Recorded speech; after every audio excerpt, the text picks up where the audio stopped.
Disney has released the 6th episode of their Star Wars series, The Acolyte, which was probably the worst episode of the season so far. Now, this review will contain spoilers for what happens in the episode, so if you don't want to have anything spoiled for you, then I suggest that you turn this video off now and go on to watch The Acolyte instead. But you should know that my biggest issue with the episode is that nothing really happened in it. Meaning that if you skip episode 6 of The Acolyte altogether and jump straight into episode 7 after episode 5, I don't think you would be lost or confused in the slightest, because episode 6 doesn't cover a whole lot of new ground.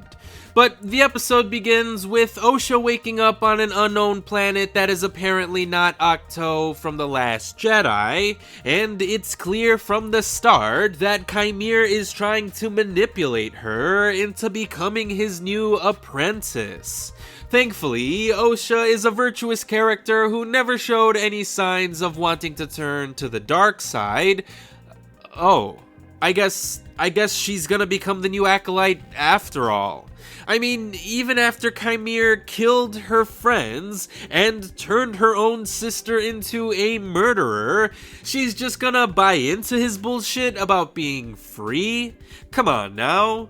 The writers have already gone back and forth on May's character motivations, but now they want to have Osha flip-flopping too? Why?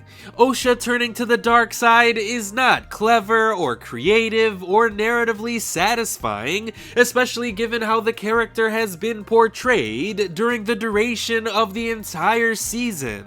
An abrupt change in character would just feel more like lazy writing. But speaking of May, she spends the whole episode on board a ship with Soul without accomplishing a goddamn thing. Though she wanted to turn herself into the Jedi Order and tell them the truth about her master one day ago, she shows no interest in doing that now. Though she wants to learn the truth about what happened on the night her witch coven died, she never decides to ask Soul about it, and though she wants to kill Soul in order to avenge her fallen coven, she doesn't try to murder him until he's already onto her, which gives Soul enough time to stun her and head for her sister. Now, how does he know where Osha would be located? I don't know, but I assume it has something to do with that unknown planet that I mentioned earlier. I'm sure something went down on that planet, and the writers are waiting to save that reveal until the next episode. But I'm sure that reveal will have something to do with Jedi Vernestra, since she has been acting strange during the entire narrative. And given how telegraphed this series has been, I'm willing to bet that Vernestra used to be Qimir's Jedi Master. I bet she was actually a terrible master who used to whip Qimir, and that's exactly why he has so much resentment against the Jedi Order to begin with. Maybe Soul even knew about Vernestra's terrible behavior, and that's why he's been acting so strange and feeling so guilty lately. After all, he does seem to vaguely recognize Qimir, so it wouldn't surprise me to learn that Vernestra has a history of sweeping bad things under the rug, especially since it seems like she's going to cover up the events of episode 5 by blaming everything on Master Soul, which makes absolutely no fucking sense, by the way. Why would Soul send a distress signal to the Jedi if he wanted to get away with murdering fellow Jedi members, one of which happened to be his own Padawan? He wouldn't, right? But Vernestra is going to make the case that he would, I guess, because that's how the writing in The Acolyte works. The characters all make one baffling decision after another. And look, if you happen to enjoy The Acolyte, then I'm genuinely happy for you. I wish I could enjoy this series, but I can't help but find the writing to be frustratingly amateurish.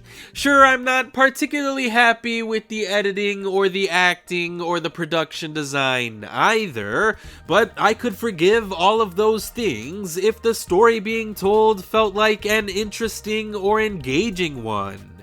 And it just doesn't. So all of these other issues stick out like a sore thumb to me. And with only 2 episodes left in the season, I'm highly doubtful that the quality of the series will improve. But given how the show has been going, I can wager that the next episode will be nothing more than surprising reveals in the form of huge expository dumps, and that the final episode will be another action-packed one.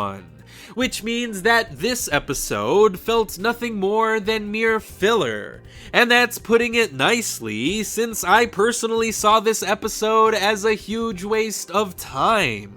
I mean, House of the Dragon also just released an episode that functioned as setup for what is to come next, but at least that episode was engaging in its own right, featuring strong writing, sharp dialogue, solid pacing, beautiful visuals, fantastic performances, and characters that I actually cared about, but episode 6 of The Acolyte had none of those things. So, despite being cautiously optimistic about the series when it first premiered, I have to admit that I am no longer looking forward to seeing more of this show.